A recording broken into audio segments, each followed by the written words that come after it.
আমি ইসলামী দল চালাই, ইসলামী সংগঠন চালাই, মাদ্রাসা চালাই, মসজিদ চালাই, মসজিদের কমিটি, মাদ্রাসার কমিটি, আমি নিজেও, আমরা সবাই। আমি আমার জায়গায় সত্যবাদী না, ন্যায়পরায়ণ না, আমি জান্নাতে যেতে পারবো, কিন্তু আমার এই দল দিয়ে, এই সংগঠন দিয়ে, মসজিদ দিয়ে, মাদ্রাসা দিয়ে ইসলামের সামগ্রিক বিজয় আল্লাহর দয়ায় সম্ভব নয়।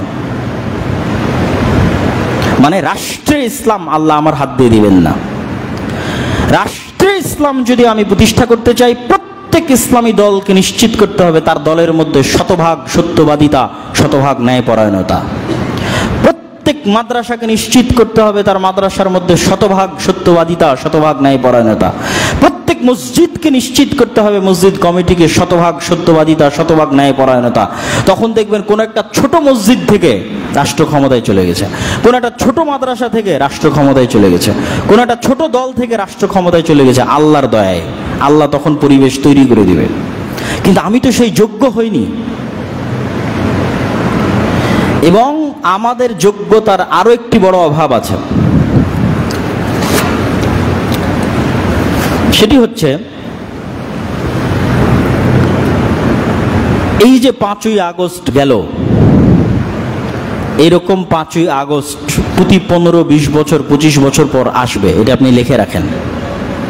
বাংলাদেশের ইতিহাসে আগেও এসেছে, আবারও আসবে। যখনই কোথাও ক্ষমতা কোলাপস করে, তখন অটোমেটিক শক্তিশালী প্রতিষ্ঠানগুলোর হাতে ক্ষমতা চলে যায়।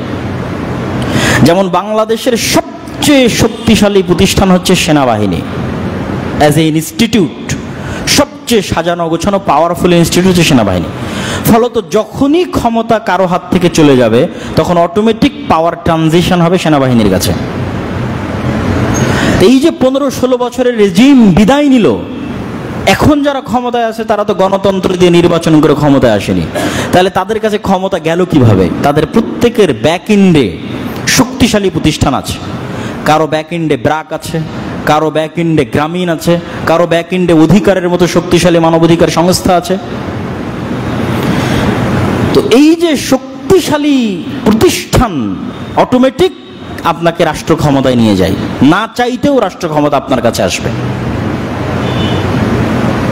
কিন্তু দুঃখজনক হলো সত্য, মুসলমানেরা কখনো এরকম দীর্ঘমেয়াদে চিন্তা করে না।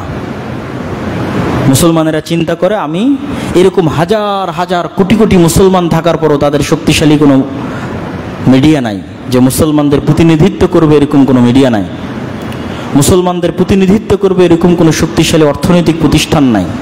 সবাই ব্যস্ত আছে কি শর্টকাট ওয়েতে বাস্তবায়ন করবে। কিন্তু 100 বছরও পার হয়ে গেছে, প্রমাণিত হয়েছে এটা সম্ভব নয়। আগে আপনার শক্তিশালী মেরুদণ্ড তৈরি করতে হবে, শক্তিশালী প্রতিষ্ঠান তৈরি করতে হবে। 50 বছর 100 বছরের পরিকল্পনা নিয়ে কাজ করতে হবে, এখনই করতে হবে এই পরিকল্পনা নয়, 20, 25, 30 বছরের পরিকল্পনা নিয়ে কাজ করতে হবে। আজ থেকে 20 বছর পর 25 বছর পর বাংলাদেশে যদি শক্তিশালী কোনো মিডিয়া থাকে, সেটা মুসলমানদের প্রতিনিধিত্ব করবে, সেকুলারিজমকে প্রতিনিধিত্ব করবে না। আজ থেকে 20, 30, 50 বছর পর বাংলাদেশে যদি কোনো শক্তিশালী অর্থনৈতিক প্রতিষ্ঠান থাকে, সেটা মুসলমানদের প্রতিনিধিত্ব করবে। আর কেন আমরা সেকুলারিজম ডেমোক্রেসির বিরুদ্ধে এতটা শক্ত, কি জন্য? আমি আমার এক বক্তব্যে বলেছি, আজকেও বলছি, দিন হিসেবে ইসলাম পূর্ণাঙ্গ। ইসলামকে কারোর সাথে কম্প্রোমাইজ করে ক্ষমতায় যেতে হবে এরকম দিন ইসলাম নয়, পূর্ণাঙ্গ। ইসলামের বিপরীতে যেগুলো আছে এগুলো হচ্ছে জালেম তৈরির কারখানা, কারিগর। তার সারমর্ম কি? তার সারমর্ম হচ্ছে গত 15 বছর বাংলাদেশের মানুষকে গুম, খুন, অত্যাচার করেছে। জুলাই আগস্টে হাজারো ছাত্র জনতাকে হত্যা করেছে, মূলত সেকুলারিজম এবং ডেমোক্রেসি, সেকুলারিজম সিস্টেম এবং ডেমোক্রেটিক সিস্টেম, কোনো ব্যক্তি নয়।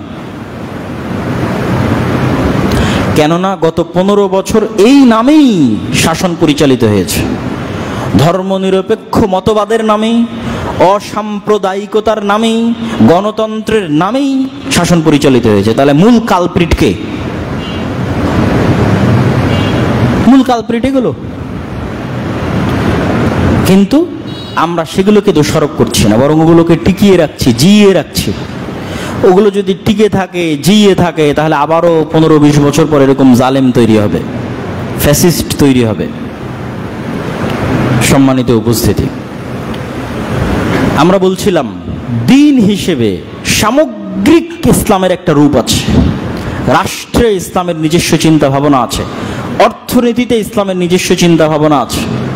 রাষ্ট্রে যেমন ইসলামের মৌলিক চিন্তা ভাবনা বলেছি, পৃথিবীতে সত্যবাদিতা প্রতিষ্ঠা করা, ন্যায়পরায়ণতা প্রতিষ্ঠা করা, শান্তি প্রতিষ্ঠা করা।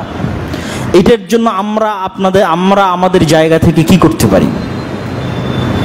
অন্তত এই পরিবেশে আমাদের জায়গা থেকে আমাদের করণীয় হচ্ছে যেমন ব্যাপকভাবে শক্তিশালী প্রতিষ্ঠান তৈরির জন্য মনোযোগ দেওয়া, ঠিক ব্যাপকভাবে ইসলামপন্থী জনগণকে, মসজিদ মাদ্রাসাকে সমাজের সাথে সম্পৃক্ত হওয়া। এই দীর্ঘ 15 বছরে সমাজ বলে কিছু ছিল না, সবই ছিল দল। মানে প্রত্যেকটা জায়গায় দলীয় দাপটে পরিপূর্ণ ছিল, এখানে সামাজিক আলাদা কোনো অবস্থান ছিল না। এখন সেই জায়গাগুলো শূন্য, ওই জায়গাগুলোতে শূন্যতা বিরাজ করছে। এটা গ্রামে যদি সবচেয়ে পাওয়ারফুল থাকে, তাহলে পাওয়ারফুলকে অমুক দলের অমুক নেতা, ওই জায়গাগুলো এখন শূন্য। এই শূন্য জায়গাগুলো যদি মসজিদ মাদ্রাসা সামাজিক কাজের মাধ্যমে পূর্ণ করে, মানুষের সাথে সম্পৃক্ত হয়, ইসলাম ঘরে বন্দি থাকার দিন নয়। আমাদের নবী মুহাম্মদ সাল্লাল্লাহু আলাইহি ওয়াসাল্লাম লিখতেও জানতেন না, পড়তেও জানতেন না। যেহেতু তিনি লেখাও জানেন না, পড়াও জানেন না, সেহেতু ঘরে বসে গবেষণা করা তার পক্ষে সম্ভব নয়। তার মানে তিনি ঘরে বসে কোনোদিন গবেষণা করে এক কলম লেখেনও নি, গবেষণা করে এক লাইন পড়েনও নি। তাকে আল্লাহ সরাসরি জ্ঞান শিক্ষা দিয়েছে, আর তিনি মানুষের মধ্যে সময় কাটিয়েছেন, তার উন্নত চরিত্র নিয়ে মানুষের মধ্যে মিশেছেন, সমাজের মানুষের সাথে শতভাগ সম্পৃক্ত ছিলেন। আর আজকের আলেম ওলামা সমাজ থেকে শতভাগ বিচ্ছিন্ন। কিন্তু এখন যে সুবর্ণ সুযোগ তৈরি হয়েছে, পাওয়ার শূন্যতা তৈরি হয়েছে, এই শূন্যতার জায়গাগুলোতে মসজিদ মাদ্রাসাগুলোকে উচিত, আলেম ওলামাকে উচিত মানুষের সাথে মিশা। প্রত্যেক জানাজার সালাতে উপস্থিত হতে হবে, সবার বিবাহের অনুষ্ঠানে অংশগ্রহণ করতে হবে, বিপদ আপদে মানুষের পাশে দাঁড়াতে হবে। আপনি তার বিবাহের অনুষ্ঠানে গেলেই অনুষ্ঠান পরিবর্তন হবে, আর আপনি না গেলে সেখানে গান বাজবে। এখন তো আর দলীয় দাপটালা কেউ না এসে বলবে আমি অমুকের সাথে সম্পর্ক আছে, এখানে চলবে, এটা নাই, এটা শূন্যতা। এই শূন্যতাই মসজিদ মাদ্রাসাগুলোর সামাজিকতা বাড়াতে হবে। এবং এই ধরনের যোগ্যতা যদি আমাদের থাকে, আমাদের আলেম ওলামাদের যদি ন্যায়পরায়ণতা থাকে, সত্যবাদিতা থাকে, আমাদের মসজিদ মাদ্রাসাগুলোর যদি ন্যায়পরায়ণতা থাকে, সত্যবাদিতা থাকে, তারা যদি সমাজে মিশে এই জিনিসগুলো প্রতিষ্ঠা করতে পারে, এগুলো হাজারো ভোটের রাজনীতির চেয়ে বড় শক্তিশালী রাজনীতি। সম্মানিত উপস্থিতি, ঠিক ইসলামের যেমন রাষ্ট্রনীতি আছে, ইসলামের অর্থনীতি আছে। ইসলামের শক্তিশালী অর্থনীতি, ইসলামের অর্থনীতির সবচেয়ে বড় মৌলিক ভিত্তি হচ্ছে অল্পে তুষ্ট, ঋণ বিমুখ, অল্পে তুষ্টি, ঋণ বিমুখতা। আমি যখন ইসলামিক ফাইন্যান্স নিয়ে পড়ি, তখন এই চমৎকার জিনিসটা আমি অনুভব করেছি যে আমরা মানুষকে ইসলামী অর্থনীতির এই মূল জিনিসটা জানাতে ব্যর্থ। সেটি কি? ইসলামে কর্জে হাসানা আছে। মানুষ বলে কর্জে হাসানা দেওয়া হোক, কর্জে হাসানা কেউ দেয় না। আমি তো ইসলামী অর্থনীতি নিয়ে পড়তে গিয়ে আশ্চর্য হলাম। ইসলামে কর্জে হাসানা আছে, কিন্তু আপনি বিলাসিতার জন্য কর্জে হাসানা নেবেন, এর কোনো দূর দূর পর্যন্ত ইসলামের সাথে সম্পর্ক নাই। আপনি অ্যাক্সিডেন্ট করেছেন, অপারেশন দরকার, মারা যাচ্ছেন, কর্জে হাসানা চাইবেন। মুসলমানকে কর্জে হাসানা দিতে হবে। ওমাই ইউকরিদুল্লাহ কারজান হাসানা, আল্লাহ বলেছে কে আল্লাহকে কর্জে হাসানা দিতে চায়? আপনার ছেলে মেয়েকে পড়াশোনা করাতে পারছেন না, বিয়ে দিতে পারছেন না, কর্জে হাসানা চাইবেন। যে দিবে সে আল্লাহকে কর্জে হাসানা দিবে। কিন্তু আপনি বাড়ির এসি কেনার জন্য কর্জে হাসানা নেবেন, আপনি মোটরসাইকেল কেনার জন্য করজে হাসানা নেবেন, লোনের কথা বলতেছি না, লোনের কথা বলতেছি না।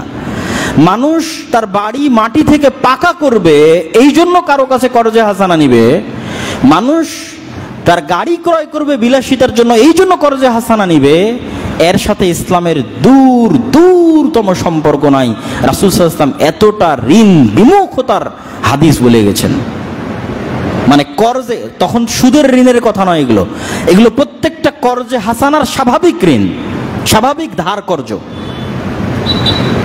তাহলে কল্পনা করেন, যেখানে করজে হাসানা নিয়ে এসি ক্রয় করা, করজে হাসানা নিয়ে মোটরসাইকেল ক্রয় করার অস্তিত্ব ইসলামে পাওয়া যাচ্ছে না, সেখানে লোন নিয়ে কিভাবে সম্ভব সুদের ভিত্তিতে? এই যে ইসলামী অর্থনীতির বেসিক প্রিন্সিপালস মানুষ জানে না, যেখানে মূল মানদণ্ডটাই দাঁড়িয়ে আছে অল্পে তুষ্টের উপর, ঋণ বিমুখতার উপর। মোরে যখন যাচ্ছে তখন করজে হাসানা চাইবে।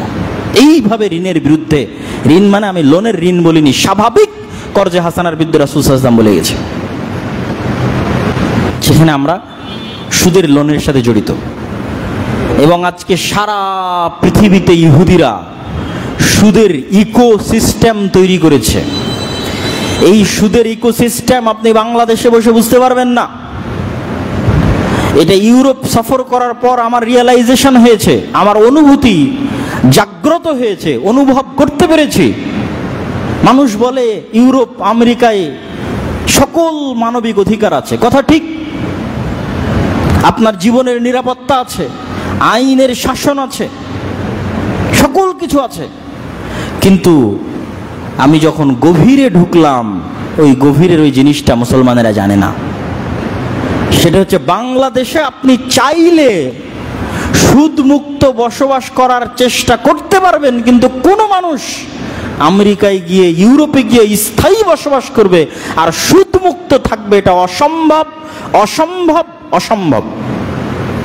এইভাবে সারা পৃথিবীর ইকোনমি সিস্টেমকে সাজানো আছে, সুদের ইকোসিস্টেম তৈরি করা আছে। আপনি সারা জীবনের ইনকাম দিয়ে একটা বাড়ি কিনতে পারবেন না, সরকারের কাছ থেকে লোন নিয়ে, সুদের উপর লোন নিয়ে বাড়ি কিনতে হবে। মুসলমানের পেটে যেন সুদের অর্থ যায়, এর সকল বন্দোবস্ত করা আছে, এবং এটার মূল মাস্টার মাইন্ড হচ্ছে ইহুদিরা। সম্মানিত উপস্থিতি, তো ইসলামের সামগ্রিক ইসলামের যে রূপ আছে, রাষ্ট্রে ইসলামের রূপ, অর্থনীতিতে ইসলামের রূপ, পরিবারে ইসলামের রূপ, যেমন বর্তমানে শয়তানের সবচেয়ে বড় ষড়যন্ত্র হচ্ছে, ইবলিসের সবচেয়ে বড় এজেন্ডা হচ্ছে পরিবার ধ্বংস করে দাও। এটা শুধু বর্তমানে না, আদিকাল থেকে। না হলে ওই অন্য কোনো কাজে ইবলিস খুশি হয় না, যখন স্বামী স্ত্রীর তালাক হয়ে যায় তখন ইবলিস খুশি হয়, আপনারা সবাই সেই হাদিস জানেন। এই জন্য পৃথিবীতে ইবলিসের সবচেয়ে বড় এজেন্ডা পরিবার ধ্বংস করো। আর পরিবার ধ্বংস হবে জেনা ব্যভিচার বাড়লে, অবৈধ সম্পর্ক বাড়লে পরিবার ধ্বংস হবে। এই জন্য আল্লাহ সুবহানাহু ওয়া তাআলা জেনা ব্যভিচারের নিকটে যাওয়ার রাস্তাগুলো বন্ধ করে রেখেছেন। তাহলে ইসলামে পরিবার নীতি আছে। এই যে ইসলামের সামগ্রিক রূপ, এই ইসলাম যখন রাষ্ট্র ক্ষমতায় যাবে তখন এই সামগ্রিক রূপ নিয়ে রাষ্ট্র ক্ষমতায় যাবে, কোনো কম্প্রোমাইজ নিয়ে যাবে না। আর মুসলমানদের সবচেয়ে বড় সমস্যা হচ্ছে তারা হীনম্মন্যতায় ভোগে। এই হীনম্মন্যতা আমাদের অন্তরে এসেছে কোথায় থেকে? 190 বছরের কলোনিয়াল গোলামি থেকে আমাদের মনের মধ্যে হীনম্মন্যতা ঢুকে গেছে। আমরা সাইকোলজিক্যালি দাস, কৃতদাস। এটাও আমি অনুভব করতে পেরেছি ইংল্যান্ড এবং ইউরোপ সফরের পর, যে আমরা মানসিকভাবে গোলাম, মানসিক দাসত্ব থেকে এখনো বের হয়ে আসতে পারিনি। স্পেনে গেলাম, ফ্রান্সে গেলাম, ইতালিতে গেলাম, ইংরেজি ভাষার অস্তিত্ব নাই।